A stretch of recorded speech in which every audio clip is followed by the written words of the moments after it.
Welcome to all. In this video we will see about 16S ribosomal RNA sequencing or rRNA sequencing. Ribosomes and ribosomal RNA are present in all the cells, and the genes coding for the ribosomal RNA are highly conserved in nature. Key sequences unique to many major groups of prokaryotic organisms are found in the genes coding for 16S rRNA. So this kind of signature sequence helps to characterize the microbial organisms. So when we go for conventional method such as microbiological techniques to characterize the organisms will take more time and occasionally leads to errors. Whereas the nucleic acid based detection is accurately detect the organism and its mutations, and this helps to diagnose pathogens based on the nucleic acid sequences. First we will see the components of ribosome assembly and ribosomal RNA. So the ribosome consisting of two major units, one is called large subunit and smaller subunit. In functional condition, the ribosomal unit size is 70S. The S stands for Svedberg, related to the sedimentation speed, and it consisting of two units, the large subunit which will be equivalent to 50S size, and the large subunit consisting of three major components. One is the large size RNA molecule called 23S ribosomal RNA, it will be approximately 2.9 kilobase, and second is smaller size RNA called 5S RNA, that will be approximately 120 base pair.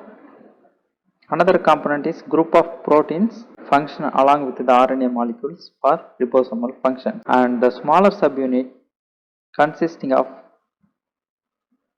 RNA molecule size 1542 base pair, that is called 16S rRNA, and additional associated proteins to perform the function. During translation mechanism, the large subunit and smaller subunit combine and integrate together to perform the translation mechanism. In this setup, the 16S rRNA have key signature sequences, and it is used for the detection of microbes based on variation in the genes coding for 16S rRNA. So these ribosomal RNA arise from polycistronic gene that codes for 16S rRNA, 23S rRNA and 5S rRNA. In addition, intercistronic spacer region that contains a tRNA region.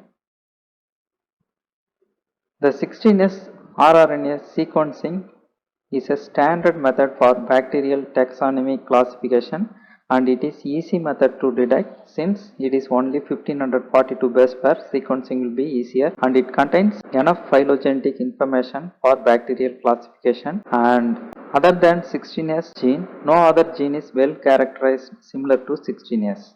These are all the advantages of going 16S rRNA based analysis of bacteria. The 16S rRNA sequence is conserved and it will not vary between generation to generation, that means parents to offsprings, and size is 1542 base pairs, and whenever the variation occurs at species level or strain levels, there is a variation occurs at specific region of the coding sequence of 16S rRNA, and these regions are called hypervariable regions. Such kind of hypervariable regions found at 9 places in the 16S rRNA sequence, and these sequences are getting importance for the characterization of species. So assume this is 16S rRNA. Here at 9 locations we have HV stands for hypervariable region, hypervariation region 1, 2, 3, 4, 5, 6, 7, 8, 9. Hypervariable region 1 starts at 69th base pair, ends at 99th base pair, will be around 30 base pair size. Hypervariable region 2 starts at 137 base pair, ends at 242 base pair, and it will produce approximately 105 base pair size. Hypervariable region 3 starts at 338 base pair and ends at 533 base pair to a size of 195 nucleotides. Hypervariable region 4 starts at 576 base pair, ends at 682 base pair with a size of 106 base pair. Hypervariable region 5 starts at 822 base pair, ends at 879 base pair with 57 nucleotides. Similarly, hypervariable region 6 have 79 nucleotide size, starts at 967 base pair, ends at 1046 base pair. Hypervariable region 7 starts at 1117 base pair, ends at 1173 base pair with 56 nucleotides. Hypervariable region 8 started at 1243, ends at 1294 with 51 nucleotides base pair. Hypervariable region 9 starts at 1435 and ends at 1465 with 30 nucleotide base pair size. These hypervariable regions are specific to bacteria at genus level.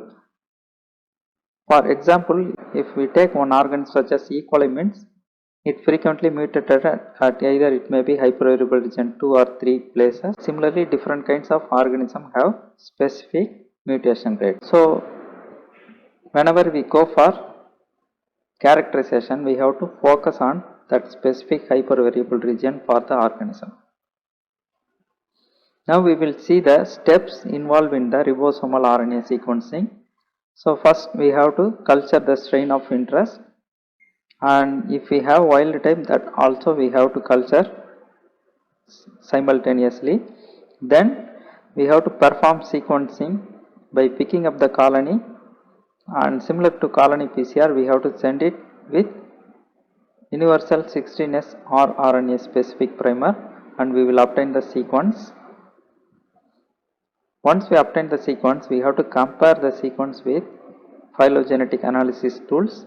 Thousands of strains are available online through various bioinformatic resources. So based on the analysis, species annotation, phylogenetic mapping and diversity levels were obtained. Instead of directly go for sequencing, we can design primers specific to the hypervariable region and perform the PCR. If there is no mutation, we will get the PCR product, and if such region is mutated, primers will not bind there, and that ends up no products. Now we will see the applications of 16S rRNA sequencing. It is a gold standard method for identification and taxonomic classification of bacterial species, and it is a valuable genetic tool, leads to the recognition of novel pathogens such as Mycobacterium species. The hypervariable regions provide species-specific signature sequences for microbial identification and serve as a rapid and cheap alternative to phenotypic methods of bacterial identification. And it is capable of reclassifying bacteria into completely new species or even into new genera. The sequencing techniques can be used to describe new species that have never been successfully cultured in laboratories. Thank you.